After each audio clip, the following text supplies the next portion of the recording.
Navanath Bhakti Sagar. Chapter 1. The Incarnation of Machendra. Quotation. The recitation of this chapter destroys all ghost tribulations. Sri Ganeshaya Namaha. Whenever dharma falls prey to adharma, sin inflates. Lord Vishnu incarnate in that era to protect the good and destroy the evil. With the help of many gods, hermits and sages, the work of formulating a far-reaching plan of religious doctrines and people safety is also undertaken. In the approach of Lord Krishna's incarnation, that is, in the end of Dwapar Yuga, plans were made for the Kali Yuga, almost which was one of the most important plans. The 9 Narayans should take divine birth and educate the people to attain moksha. On Lord Krishna's invitation, the 9 Narayans, that is, Kavi, Hari, Antariksha, Prabhuddha, Pipalayana, Avihora,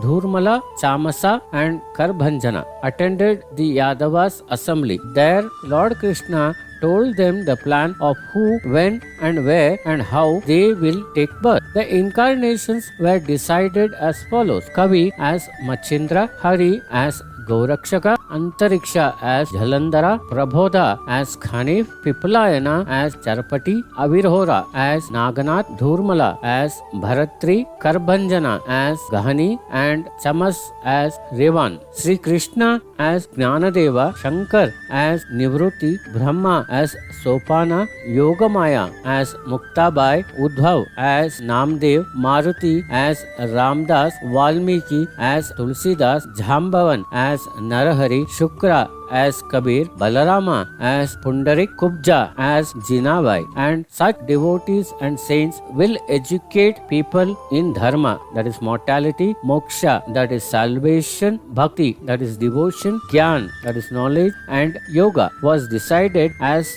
the grand plan for the future. Later, the 9 Narayans stayed in the state of meditation on the Mandarchala. After a time interval, Lord Kavi originated in the caste womb of a fish in the Yamuna river. Coincidentally, Lord Shankara was giving Goddess Parvati the teachings of self-knowledge on the banks of river Yamuna. On hearing that, immediately understood the meaning of it and blessed Kavi.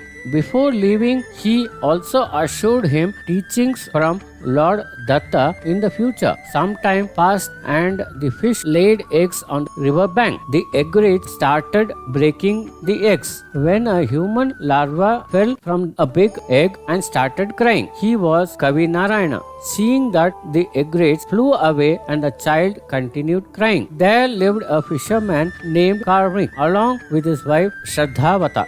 They were a barren couple. When he came to the river bank, he saw this baby and got extremely happy. He thought to himself that this is God's gift to me and took him home. The couple nourished him with immense love and named him Machendra. The child started growing up in the fisherman community and was everyone's beloved. From the age of 4 to 5, he started going with his father Karmik to the river bank. Every day, the father caught fish and threw it in the basket kept on the bank, and the child protected it from crows, and soon the child got anxious due to the knowledge he received from Lord Shiva. When in the womb, he could not put him with the swimming of fish outside water. Feeling pity for them, Machendra threw the fish back into the river when his father was busy fishing. This fish got a gift of life.